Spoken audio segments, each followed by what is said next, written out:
Oh, sorry. Hi, everyone. I'm Von Kevitz, knit and crochet designer for One of a Kind Makers Who Dare to Be Original.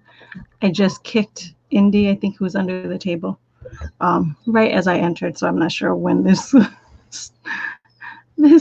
stream went live here. Whew. You guys, seriously, twin puppy life is rough stuff.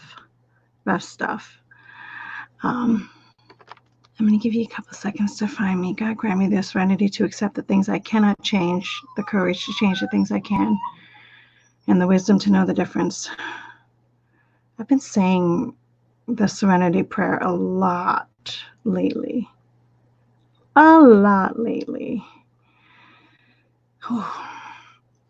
So let's kick it off.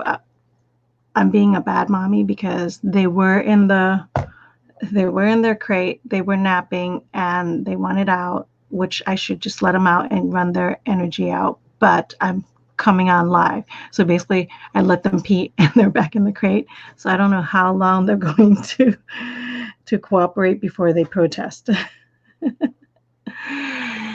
Oh my gosh, so much has happened this past week.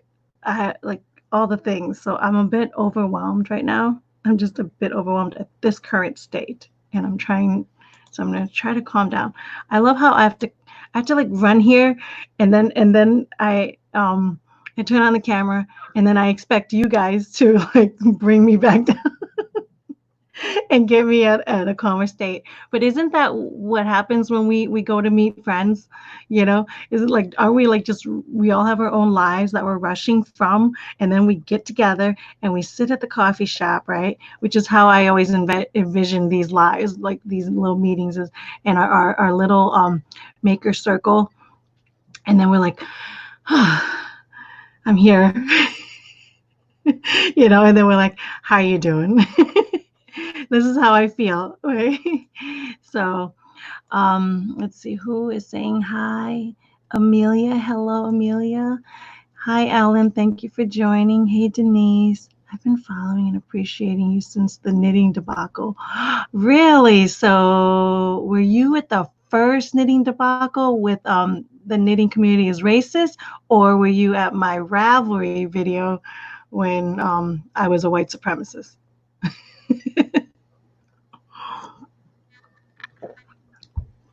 All right, too. But then there was a revival of the knitting community being racist because then they found my video like much later on. So are you the newer knitting community is racist? So much going on in there, so much going on. But now it's like it's beyond. It's so beyond. It's beyond the knit. I jumped on because it was the knitting community, because I have a Dare to Be Original Facebook group that I felt like really like close to, that I just wanted to love on and support, and that's why I wanted to get my voice out there. And then it just became a bigger monster, and now it's a gigantic monster. But I guess we're not surprised, being that this is election year. You know, coffee shop would be great, except I'm still in my jammies. I met you when you posted why you left Ravelry. Okay, so you were my Ravelry friend. That's awesome. It's come back, isn't it? It's like in full force now. Because guess what? You know what? It is come back because we get to vote this year. We get to vote this year. Probably second when Carrie Smith stood up for Marie. The second one, Carrie stood up for Marie Tuscan. Yes. Oh, I love Marie Tuscan. It's so funny because the whole time everybody kept talking about Marie Tuscan, I was thinking she was Karen Templer. I grouped the two of them up together, and I didn't know, because like I said, I wasn't a part of the mainstream knitting community, which I'm starting to really find out, like getting an education in that department of like what that's all about, or how the community is really operating. But so I'm going to just kick off, and then we can start. Like, I'm just going to kick off, and then let's see where this takes us. But I kind of know where it's going to land, because God has called me to bring it home with this statement. But That's the babies. Okay. If you don't know about the babies, two Beagle twins that we adopted like 4 weeks ago. They're like a full month into our home, and they are the best. They are they are hysterical. If you're not following Eddie and Bobby, at Eddie and Bobby, just Eddie and Bobby, EDDYANDBOBBY. You can see all the things about them. I share them on my page a little bit. So if you're wondering who the babies are, that guy is Liberty. Speaking of Liberty, he's like, why you call my name? Happy Independence Day, July 4th today, right? Oh, speaking of independence, independence is underneath my table. So I got Liberty and Independence all surrounding my table. Bobby and Eddie are in the crate over there. And no, Liberty and Independence are not coincidences. They are literally for this holiday. So I should call this their holiday. They were named for this very day.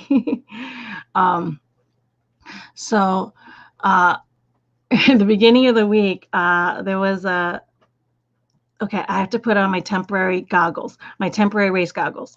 Temporary because I can't wear them too long. I get dizzy. I get dizzy with the race goggles. You know what I mean? So I'm only going to put them on for 2 seconds and then I will take them off. Okay. But I'm going to put them on for a minute. I met Maria through someone on IG who wanted to shame her soon after I met Carrie at Unsafe Space. I follow Carrie, but I don't follow Unsafe Space. I need to like get into that a little bit better. Hi, I love how you named your older pups. Yeah, those are all John's. The younger pups are John's too. The younger pups are named after John's uncles, Bobby and Eddie, Uncle Bob and Uncle Eddie. Which and then because we were running out of E names because we have to have the Y at the end. And then Liberty, John loved. And then when we got Independence, we named him Independence for Indy. So like, like Indiana Jones, so we can call him Indy. So he still has the Y technicality, but he's Independence. So Liberty and Independence. And that's all John. All right. So earlier this week, I'm going to put on my race goggles for a little bit. So bear with me because how I preach to remove them, right? Because I can't tell you how many times I've had to. I think you should be a guest on Unsafe Space. You have so much to offer. Oh, I would love to be a guest on there. Make it happen, Margaret. Can you make it happen? Check her out. I would die to be a part of that. The only reason why I haven't fully dove into Unsafe Space because I know that she is very much into what's going on, and I'm just kind of still dabbling. I'm kind of just still dabbling, people. I'm speaking my mind. I'm speaking truth, and I have nothing to hide about it.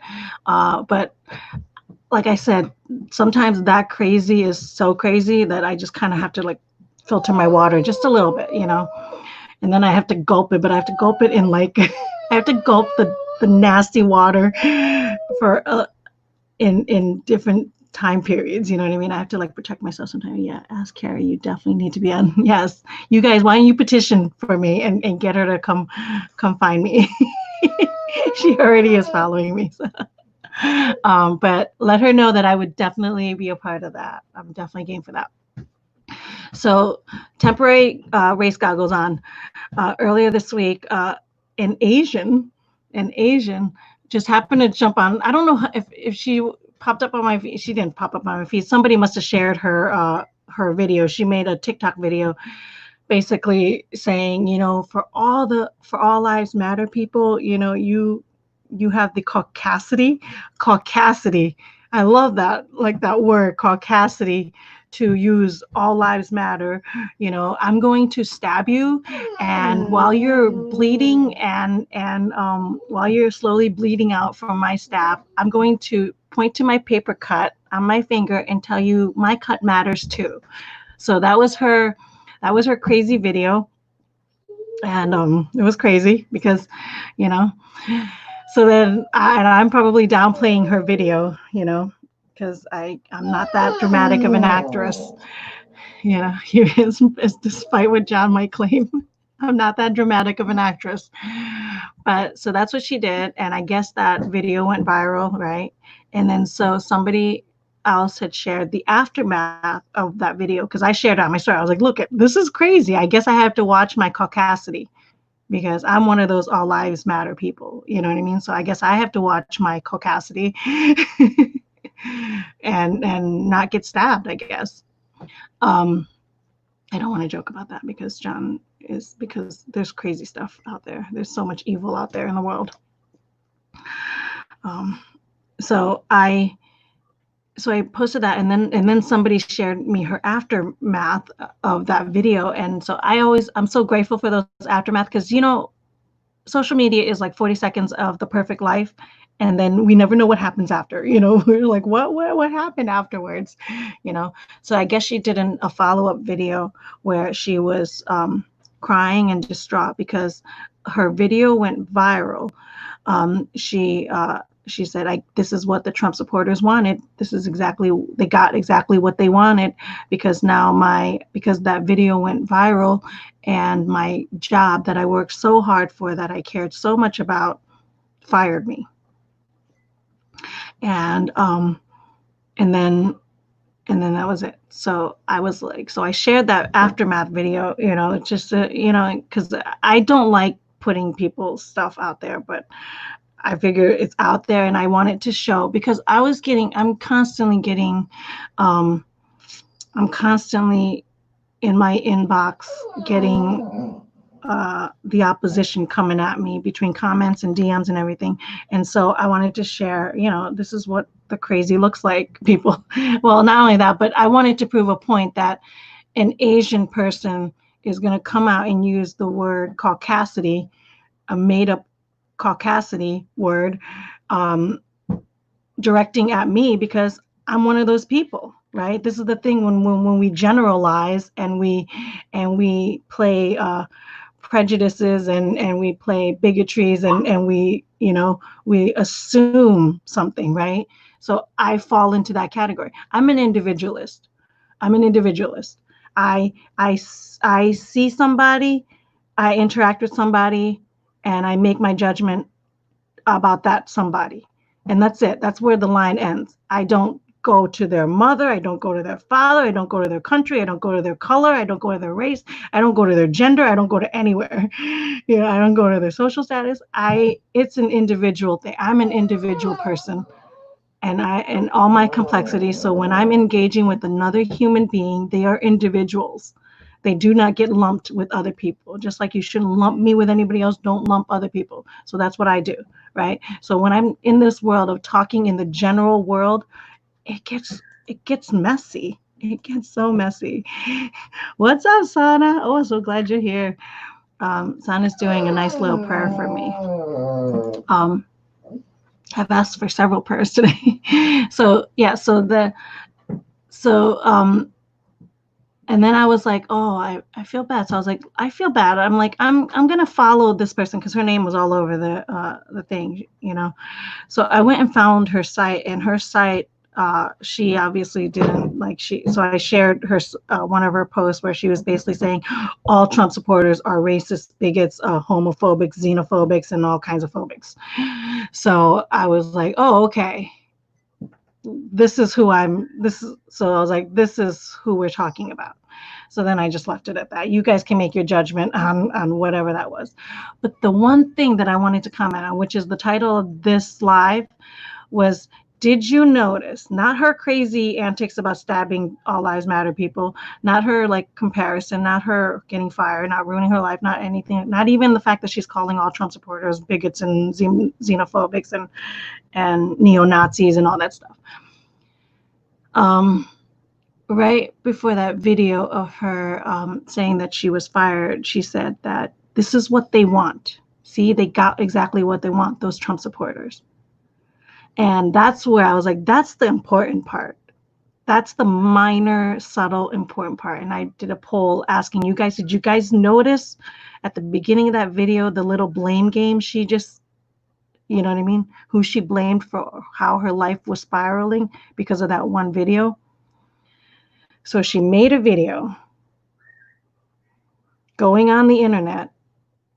This is the thing, going on the internet, because when you go on the internet, it just goes, right? There's no end in the internet. It's an infinity world where there's no end to it. Because even if you delete, even if you backtrack, even if you do all that, it's still out there, and somebody else could have had it, and they can retract it. It doesn't go away, even though you delete something. It doesn't go away. It's out there, right? So anything you do out here, you know you're doing it, and it's gonna. There's a hey knickknack. So she puts a video out saying that she's going to stab people who use all lives. And even though it's a metaphor, and even though I totally get that, you know what I mean? But that video, she seemed like she was crazy. She was like, oh yeah, well, all those people with your caucasity, I'm going to stab you. I'm going to stab you as you bleed out. You know what I mean? I'm going to show you my paper cut and say, my paper cut matters too. And that was it. So now you make that video, and then the people that you work with, some of them are that. Just like me, I'm a random stranger that was like, hey, I guess I better watch my caucasity. I'm a random stranger on the internet going, I guess I better watch my caucasity. Imagine the people that actually know her, that actually see her every day, that actually work with her. You know what I mean? So I guess they're the ones that petitioned to their boss and going, I don't feel safe right now. I'm gonna assume, right? I'm gonna assume that's what happened in that case. So you make a video, and now there's a repercussion and a consequence to your action. And the first thing you do, instead of apologizing, saying, I obviously didn't mean that. Obviously, I misspoke. Obviously, I was being, you know what I mean, trying to prove a point. I was being sarcastic. I was, doing a metaphor. I was just angry. I was speaking out of term. None of that. This is exactly what those Trump supporters want. I'm like, no, Trump supporters don't want you to come on the internet threatening to stab us so we can bleed out and you show us your paper cut while we're bleeding out. No, Trump supporters didn't make you do that. Trump supporters didn't get you fired because you made that video. Trump supporters might have, who were working with her, might have like, I don't feel so safe right now because that video is kind of crazy, and, maybe that's what a Trump supporter might have done, was speak to their boss and go, I know this person, and I know, and I'm going to guess that if she was that like outright on the internet like that, then her real life must be that outspoken as well. I'm going to guess, because just like me coming out here, speaking for pro-life, anybody that knows me knows that I'm pro-life. You know what I mean? I'm not like walking around with picket signs going, you know what I mean? I'm not going murder, murder. I'm not doing that to anybody that's pro-choice. I'm not that crazy, but they do know about me that I love all lives, and I love, you know what I mean? God says, love me and love love your neighbors. Love me and love your neighbors. Love me and love my children. So I exemplify that as best as I can.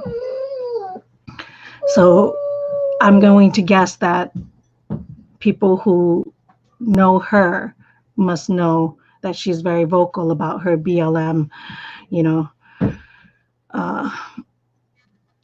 feelings, and I'm going to guess she expresses it a lot more vocal than she even did in that video, which is probably where their fear and reservations and hesitations came from. So speaking of BLM, so I finally, if you guys are not following me on Instagram, you are missing out. Let me just tell you, if you're not following me on Instagram, you're missing out, because the things I share on Instagram is more current, is more what I feel, is more what, more outspoken. That's more my heart at the current moment.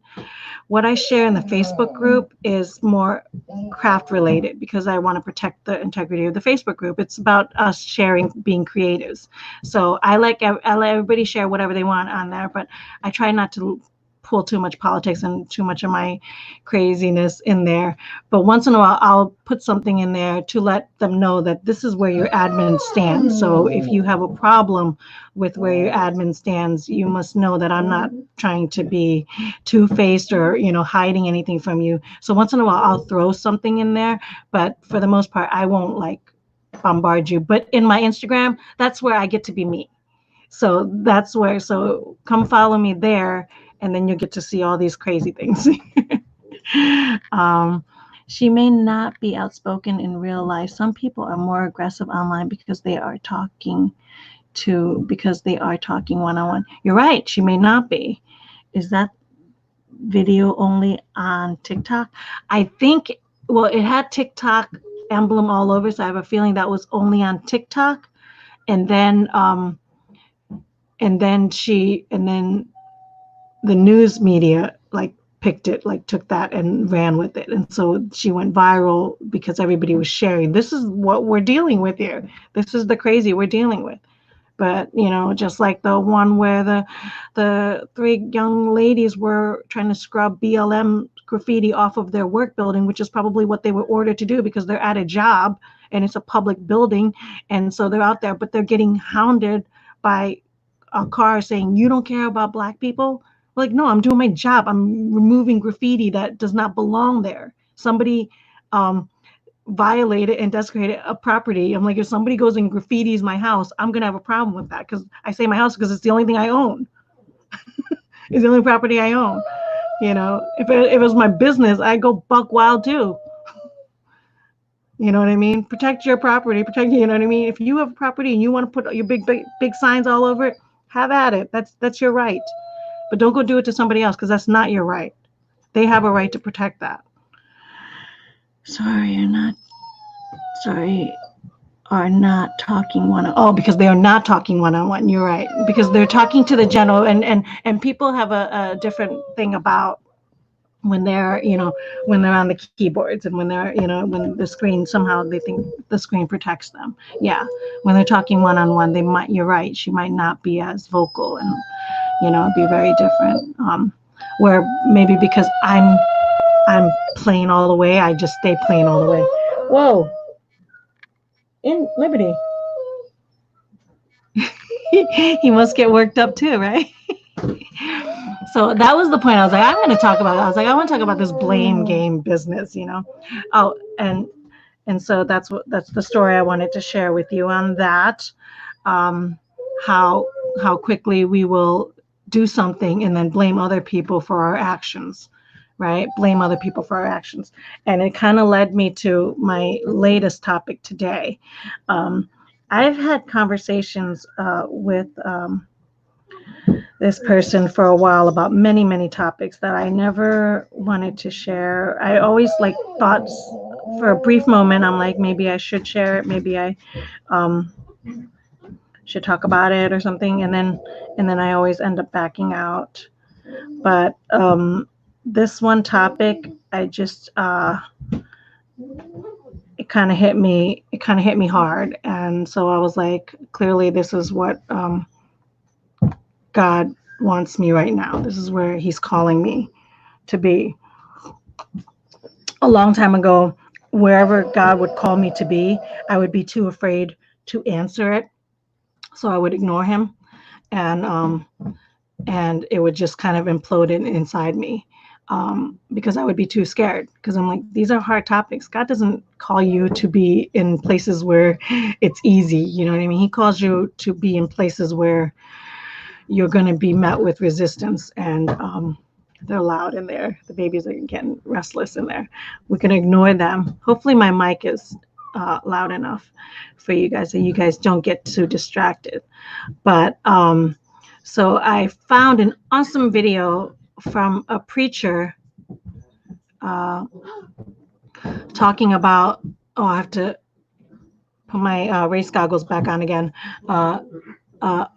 Preacher talking about to the Black community, that our babies, our people are being lynched in the womb. That was the title of the video. And I have that sermon. I'm going to be sharing that sermon every single day for the month of July, because that is what God has called me to do. Ignore the babies. To share that video. And the reason why I'm sharing it, because I don't know if everybody's watching it, and I want everybody to watch it. I want everybody who comes to the platform, sees that video and watch that whole thing, so you know exactly what is happening right now, right? Because BLM wants to, so, and that's the one video. Well, I've started to share several videos with BLM that I'm using that hashtag. I was like, I'm finally using the Black Lives Matter hashtag. People, are you proud of me? Like, I want to put a billboard sign. I want to put a megaphone going, hey, I'm finally using it. You've been pressuring me to use it, and here I am finally using it.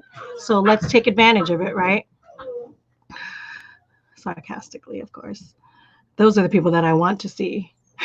I want them to see this video. So he's basically talking about how the Black community is being lynched in the womb. And when you say lynched, what are you talking about? Imagine how is Planned Parenthood doing it? They're using a vacuum cleaner and suctioning up, so ripping an arm and ripping a leg and ripping a head and ripping a neck. Think about that.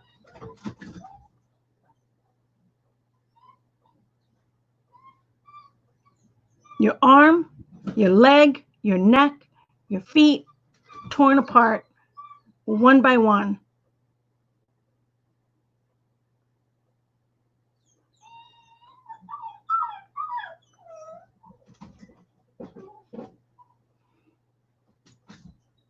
And they want to talk to me about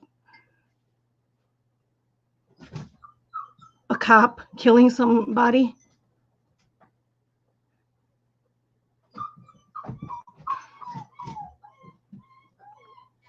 When we have a system in place that is suctioning off human beings and ripping them one by one, tearing them body parts one by one, picking them off. And then I'm not even going to go further into the crazy that goes afterwards, where they actually sell those body parts to put in your makeup so you can look pretty. Where the body parts that they take out, they actually sell into the black market, and where they, you know what I mean? And they do all kinds of things with.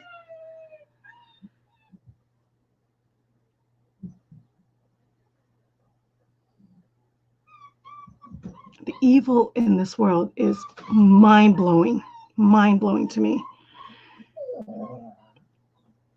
And BLM is an organization that takes your funds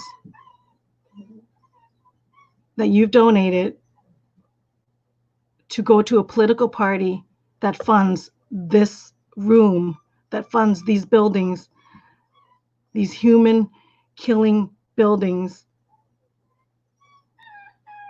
So he was talking in his he was in his sermon talking about how,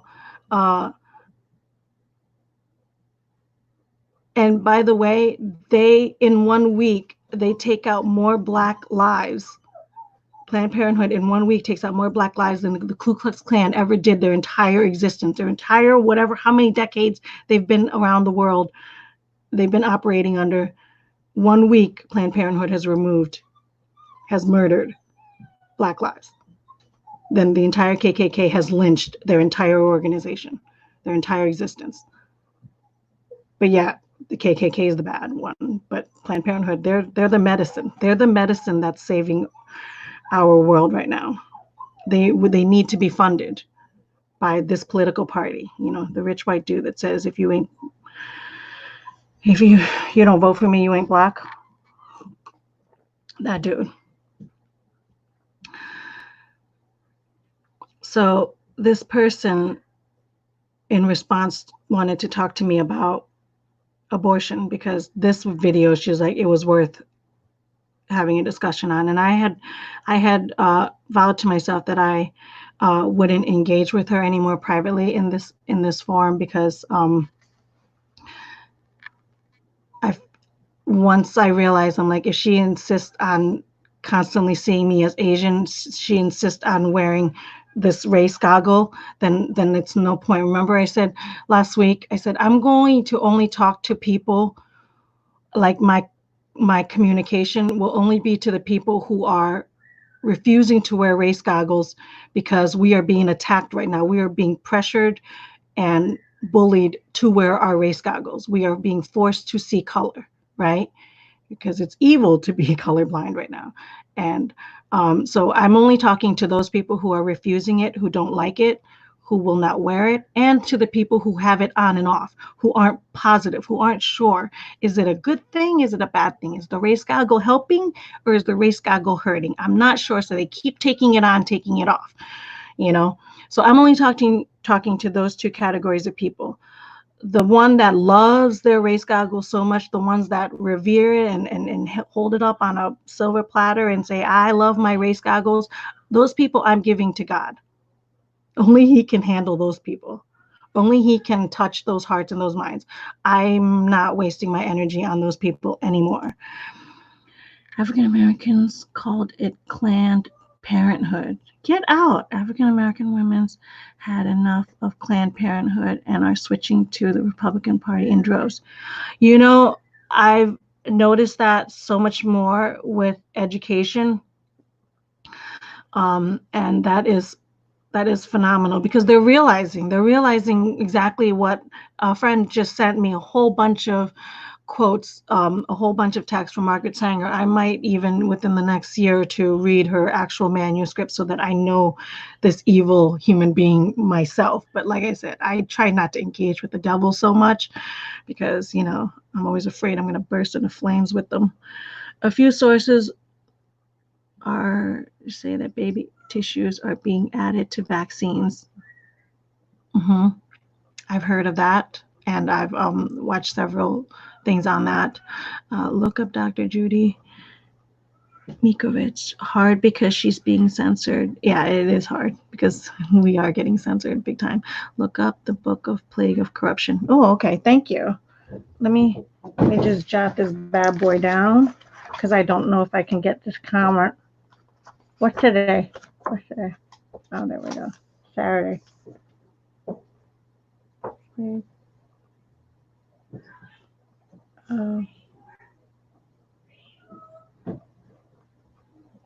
Corruption. I want to look that up.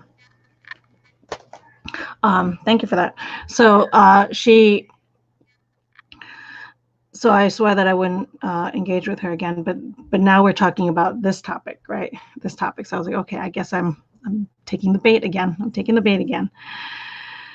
So she's like, now this is an interesting conversation worth having. Too many abortions, especially in the Black community, but why? Because something is legal doesn't mean people have to do it. Smoking is still legal, but number of smokers has declined. How does society reduce the number of abortions even if it remains legal? Assume it will always be legal, then what? How do you get more people to choose life? So I responded, unlike smoking, drugs, and alcohol, abortion is not a one-person sport. Choosing harm on yourself is a right. It's called free will. God gave it to us to choose between right and wrong. Abortion involves murdering another life. The sin is not the free will. The sin is not the free will that the person chooses to do. The sin is that in a society that we would allow generational genocide. Like all massacres throughout history, first they are deemed not a person, then people kill them guilt-free. That's history. So she wrote, secondhand smoke kills. But my question is, how do you get people to choose life even while abortion is legal? You can fight it. You can fight for it to be illegal again for the rest of your life, but what if it's still legal when you die? How will you have helped reduce the number of abortions even while it was legal? I wrote, I can't get or make anyone to do anything they do not want to do. I can barely make myself do the things that I know I should be doing. All I can do is love God and His children. So then she responded, well, yes, you can't directly you can't also directly stop someone from having an abortion if they want one, even if abortion was illegal. If someone wants to end pregnancy, they can do it even if it's illegal. But smoking rates are down even though smoking is legal. So how do we as a society do the same thing with abortion rates of abortion if abortion remains legal? So I just wrote, we keep sharing videos like the one that the pastor just showed about how Black Lives Matter. I plan on sharing this video on my stories every day for the month and maybe all the way up to Election Day, who knows, unless God calls me to do something else. Like murder is illegal, but criminals still kill, so will abortion, but we at least have to start with making it illegal first.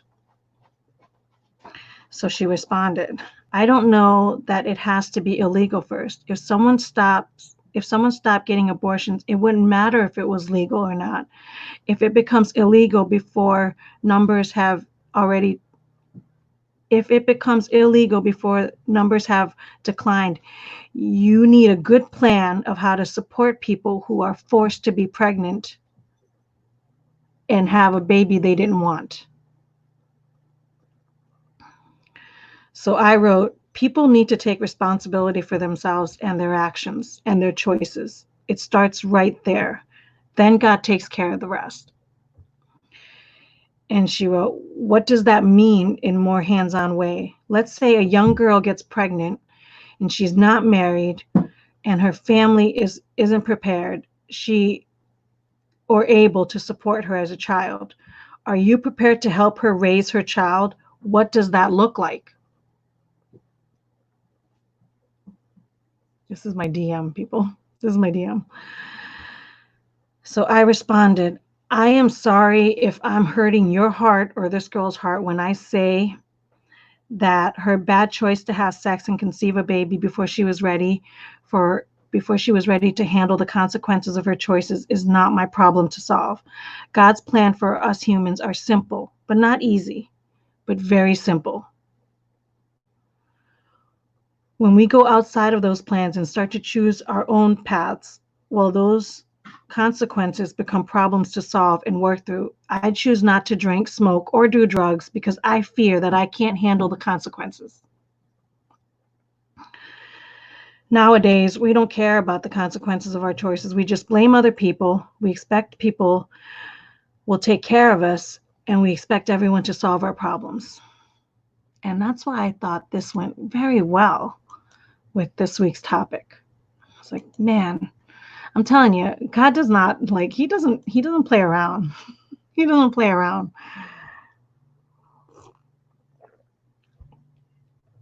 So I wrote,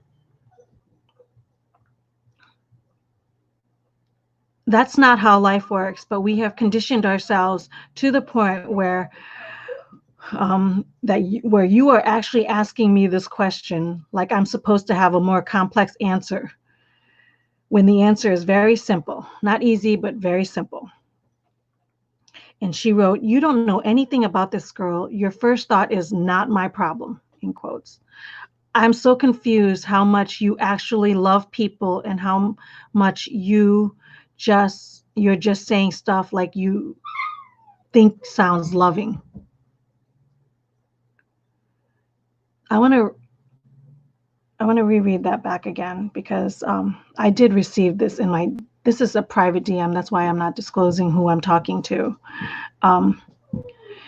You don't know anything about this girl and your first thought is not my problem.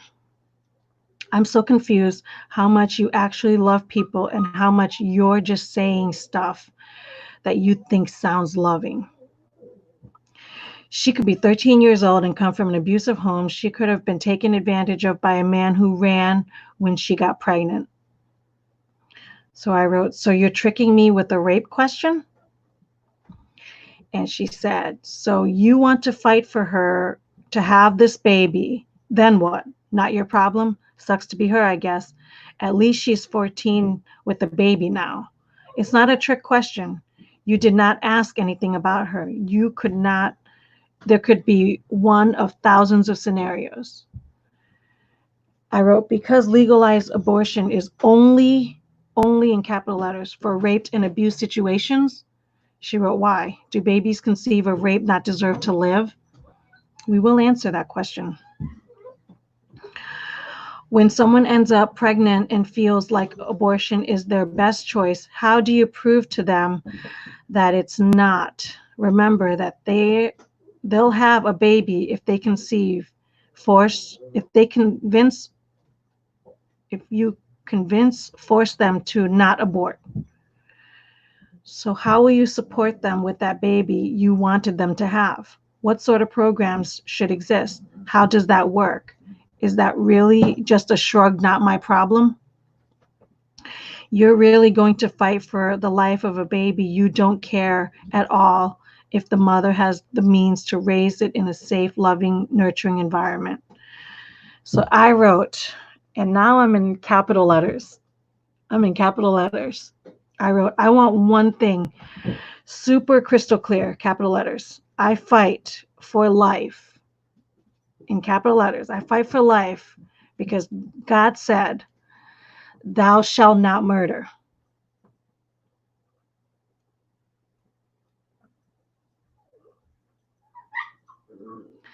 So I'm going to keep saying this again. I probably should put this on my billboard. I want to make one thing super crystal clear. I fight for life.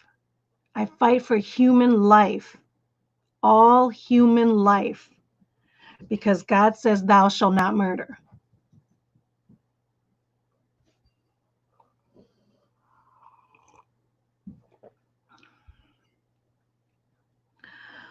What if she was just using 2 methods of birth control, got pregnant anyway, and her husband has been out of work ever since they've been injured on the job, ever since being injured on the job? They have 3 young kids already. You convince them to keep the baby, and how do you help support them? What sort of programs do they need? Any?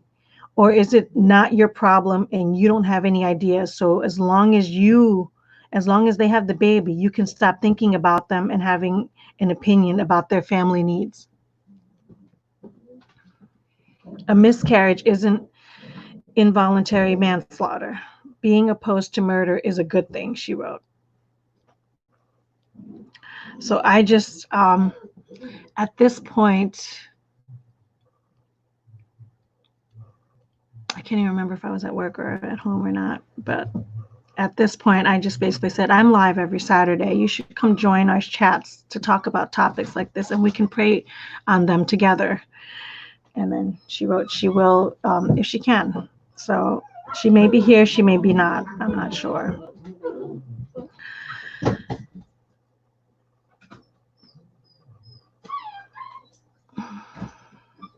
I just have to undo the knot in my stomach for a minute. So I shared a post that from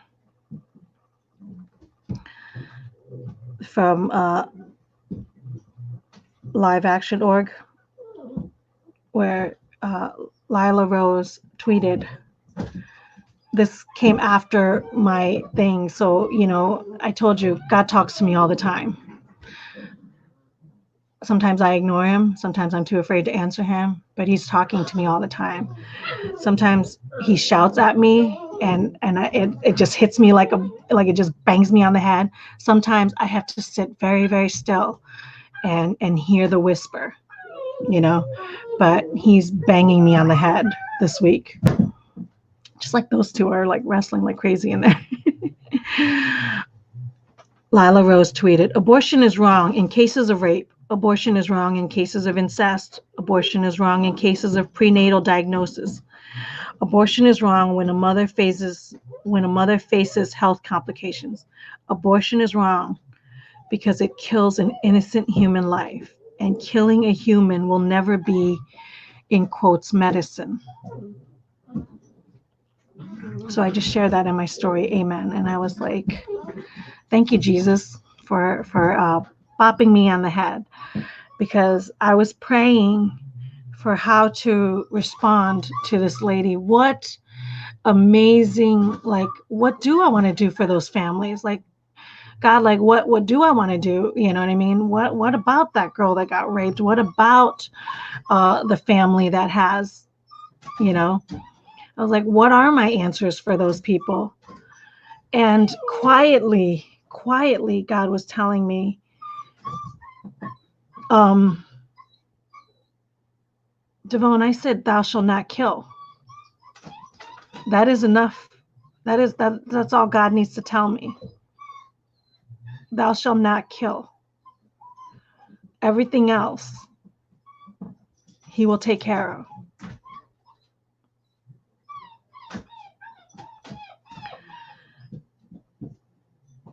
So I thought, this is how Satan gets into our lives. These are the conversations he has. So now I'm having a conversation with Satan where Satan wants me to play God. Now, I want to be very clear. I'm not calling this lady Satan. Okay, I'm not calling her a bad person. I'm not calling her evil. I'm not calling her anything. This is a question that she has in her heart to me. What I'm saying, my conversation with Satan is how I have to deal with these questions. Is these, God says, thou shalt not kill. That's clear. He's very clear about that. So what do I have to do to wrestle with that? And this is how Satan works, because Satan likes to twist and intertwine God's words and to make us, because here on earth, it's his playground. You know it's his playground because we as a human race are killing our own. Like it's medicine. How is that not for being in Satan's playground right now? Okay? Well, we're saying it's okay to murder when God clearly says it's not okay to murder. You shall not murder. He didn't say under this circumstance and this circumstances. No, he said you shall not murder, period. Thou shalt not murder, period. You don't take lives. You don't take lives. So another friend, another beautiful friend of mine who are opposites, who is opposite of me, and we've always been able to meet in middle ground opposite of me, just like my sister and I, dead opposites. We disagree about everything under the sun. She is like my sister, and I love her just the same like my sister too. So no, she wrote, absolutely not. I woke up to this, by the way, this morning. No, absolutely not in agreement. Abortion is absolutely okay in the case of rape and incest, and anything else that makes a woman decide she would be at a disadvantage having a baby. When all the orphanages are closed and there are no more unwanted babies to adopt, then we can talk about anti-abortion. Abortion saved my mother's life when she was not even supposed to get pregnant. Tubal ligation, and my father was snipped too. Also, I just realized that. So she had her tube tied and her dad also had a vasectomy, right? I'm assuming, guys. So no, I cannot read stuff like this and stay quiet. It is a woman's choice, period. Your choice is no. Good for you. But what right is it of yours to say abortion is always wrong? And I know this is falling on deaf ears, but that with our friendship, I couldn't just let it go. I didn't respond to her because I love and care for her. So I don't want to just flippantly, message somebody like that without having a quiet mind and a quiet heart of reflection before I do respond. And I will respond because she deserves a response. A relationship, you know what I mean, entails that and entitles that. So I do want to respond to that. And it's been a crazy morning with the babies, and like all my Saturdays are crazy. My life is just crazy in general. So I will respond, but I'm not sure how to respond. And then here I am live with you guys, right? Let me just come back up from this.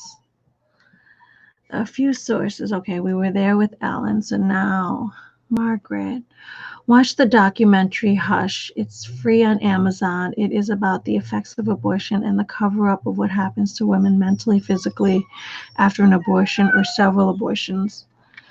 Um, Thank you. I'm going to share a documentary right now also on Amazon. I'm going to watch my clock. Oh, okay. Wow, the hour has really come by, hasn't it? Um, what I feel needs to be more publicized is the crisis pregnancy centers that are set up to help women. Ones here help the adoption discussion with clothing, parenting classes, with learning job skills, etc. Oh, that's cool. Do you mean like pregnancy centers? So the Planned Parenthood in your area, or not Planned Parenthood, like another kind of, are there other kind of pregnancy centers, or like that movie Unplanned, where don't they have like another facility, like another building for people that support people that want to be pregnant, for people that want to have the baby? It was like right next to a Planned Parenthood, so that like if you go there, you get help, and in case you want to have a baby and you're not sure if you want to abort. You mean like that kind of a pregnancy center? Because that's a really great idea. If those don't exist, Ellen, if those centers, like those pregnancy centers, aren't existing, then that's where I want my money to go. I want my tax dollars to go to buildings like that, where they help educate and where they support, where they promote human life, and where they show what it's like to love another human being, even though you don't have the means, even though it's not in your plans, even though it hurts you. So, okay, so there are places like that. No, not Planned Parenthood. Okay, so there are places like that. We have Birthright. Okay. That's awesome. That's where I want my money to go. That's where I want. So, in response to that lady, what do you do for people like that? I will respond to her. There are places like Birthright, right? And then there are places like Catherine's Foundation that helps women. So, basically, fund those places where they help educate and they help support and they maybe help with financial uh, situations, or they help hook you up with adoptions, and they help, you know what I mean, with adoptive families. That there are so many people that would pay in an arm and a leg to have a child, you know, that the miracle didn't touch them on, so that they would do that. Catherine's Foundation is in Waldorf, Maryland. There must be something in your area. I've made baby clothes and mailed it to them. Oh, that's awesome.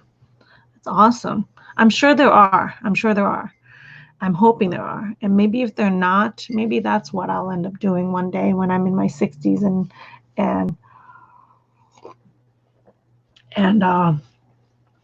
can't knit and crochet anymore, and maybe I get hit by a huge flux of money somewhere, and I want to know what I can do with my money. I think I will do something like that. That is very awesome, Ellen. Birthright is here at least, and had housing for mothers who have no place to go. That's a great solution for that. So those are great suggestions. Those are great support. Those are great physical supports for that first conversation that I had.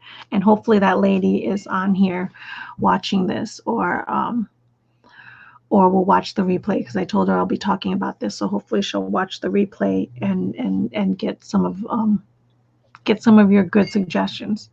I concluded for myself, before I even saw that other post about the rape, and then before this conversation with this friend with her parents, getting their tubes tied and still being pregnant, and then having the option to abort, and it saving them.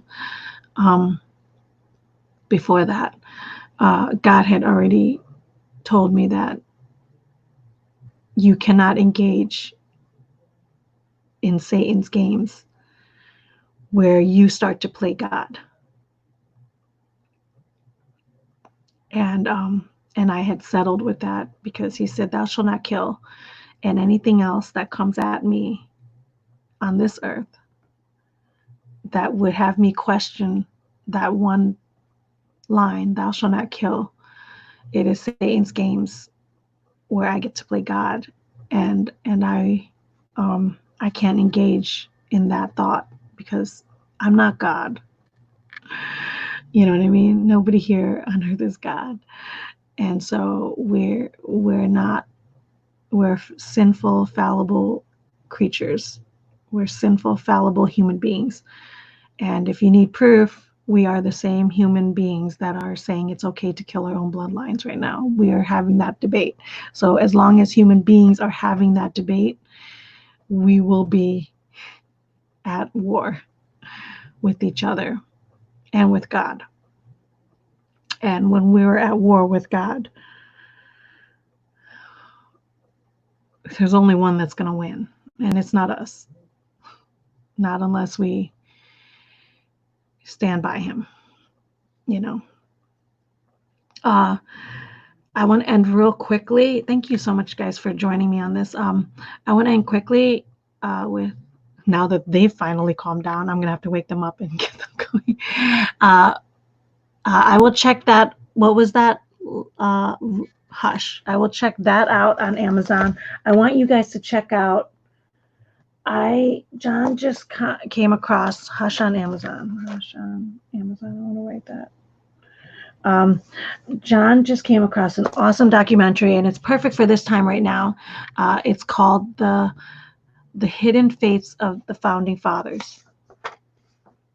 The Hidden Faith of the Founding Fathers. It's a documentary on Amazon Prime right now, so if you have it, go check it out. Do it now before they get rid of it, because I don't see it honestly being on for too long if it catches wind. We kind of remember a little bit about it, but we didn't. And it came out in 2005. And John, I remember watching it before, and he was, and I think it went over his head the first time around, but this time it's very relevant because we're seeing it now. It's happening. We're 15 years later from that documentary, and the aftermath is already happening so fast, especially as to what's going on right now. In this, what's going on in our current climate as a human race. But the hidden faiths of the Founding Fathers, for anybody that thought that the Founding Fathers built the United States on Christian principles, we are sadly mistaken. And they are you read their documents, we are sadly mistaken that this country was not built on Christian beliefs. Maybe some Christian teachings, maybe some Christian, which is the quotes that you might have heard circulating around that you thought that implied that they were Christians, our founding fathers. They were not Christians. And there's a lot of proof, and I always knew it. It was always in the back of my head, something is wrong. And then, but they are Masons, and they don't believe in Jesus Christ. They believe in, some of them believe in a God. They believe in a deity. They're Unitarians. They're deists, but they do not believe in Jesus Christ. They think that it's a hoax and it's a fable, and it's Thomas Paine, actually, it was only within the first hour that I watched. There's 2 more hours left to go, but John's rewatching it with me because it's that good. We're just getting into Thomas Jefferson now, but Thomas Paine, who was the original one, the writer of Common Sense, he also, right after he wrote Common Sense, he wrote The Age of Reason, which is very much a Mason,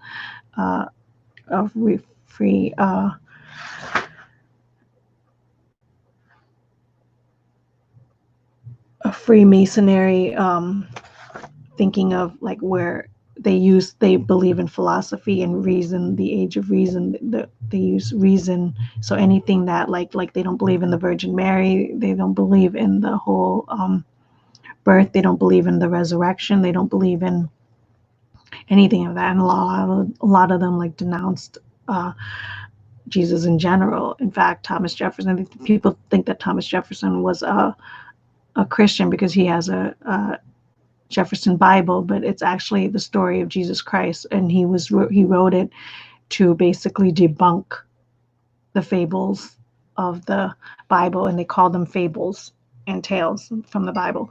And it just hit me so hard this weekend about the evils of the world and what is going on with our country right now. The war that is going on with our country right now is the aftermath of I get they put the freedom of religion in like it's a good thing, when at the time the Puritans discovered America and they were Christians. And then, so basically the founding fathers came and they changed it so that we fight for the freedom of religion, so that we can use, which allowed and opened the doors of satanic cult religions to come into the United States. So we were not founded upon Christian principles. We were founded upon the belief of open religions, which leave rooms for cult and satanic beliefs, because those guys denounced Christianity. And Thomas Paine on his deathbed had like 20 witnesses. He wouldn't let people leave his deathbed because they knew he was dying, and so many Christians kept coming up to him and going, you need to repent, you need to repent.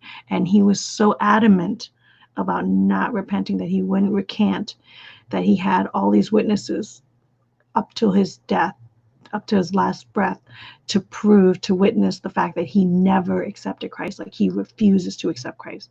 That's how adamant he was about not being a Christian. And it just was like, that explains so much. I was telling my model yesterday, I was like, that explains so much as to why our nation, the beautiful country that we live in right now, is at a war, where we actually are having this discussion about ending human life. Why we can't even agree on thou shalt not kill. You know what I mean? We can't even agree as a human race in this country to that thou shalt not kill. We're actually having a debate about it. It makes sense. It makes sense that the things of this world. So when they talk about taking down monuments of like, the mountains and Mount Rushmore, God said the things of this earth will crumble when I return. All will perish when I return. The things of this earth will no longer exist. Feed on me. Hold true to me. And that includes taking down Jesus statues. That includes Jesus statues, because those are idols. Any statue is an idol. He's like, the relationship that I have, the spirit that I live in you, that's what you hold on to. That's what won't die. That's what they can't kill and remove. Everything else is just flesh and bone and rocks, and they all crumble. Everything is materialized. It will turn to ashes. And that message was so clear to me this weekend, and it just tipped it off. So yeah, go check that out. I'm going to check out Hush on Amazon, and you guys go check out the hidden faith of the founding fathers. And then you go from there, right? You go from there. You guys, thank you so much for joining. Thank you. I love you ladies so much. I cannot express to you how you guys how you guys just are so awesome. We don't have to agree on everything. We don't have to agree on anything. We don't have to agree on anything, and we don't have to agree on everything. As long as we respect and we're kind and we're cordial to one another, like, it means the world to me. So thank you for joining me. Thank you for any likes, any hearts, any shares, any kind of encouragement. It's just greatly appreciated. And I will tell you, the more and more I'm doing this, the harder and harder it becomes. The more and more I appreciate every single like and every single comment and every single support. Like, It just means the world to me. You guys are so awesome. So you guys have a beautiful, blessed weekend. Enjoy your 4th of July weekend. Enjoy your family. Enjoy your loved ones. Do the best that you can, and try not to stay too much on this bad boy. Okay? Enjoy the human beings around you. God bless you guys, and I'll see you next Saturday at 9 a.m. Eastern Standard Time. God bless, guys. Bye-bye.